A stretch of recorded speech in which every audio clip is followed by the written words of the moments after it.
nasa buhay. Ang Diyos ang tanging niyang pag-asa. Kaya patuloy siyang dumalangin gabi at araw. Ibig sabihin, pag sinabing tulad ng isang babaeng bali, alam niyo po, malapit naman talaga ang Diyos diyan.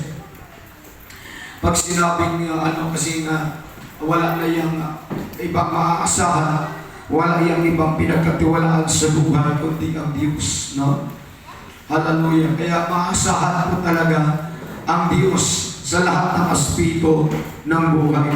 Wala tayong pwedeng, hindi po tayo pwedeng manghinayang, wala po tayong pwedeng kung saan kapag inilagay po natin yung pag-asa kay Lord, inaantay natin ito, naniwala ko may kapanatagan tayo, may kapayapaan tayo habang inaantay natin yung pag-asa na buhat sa ating Panginoon, na buhat sa ating Diyos, mga kapatid.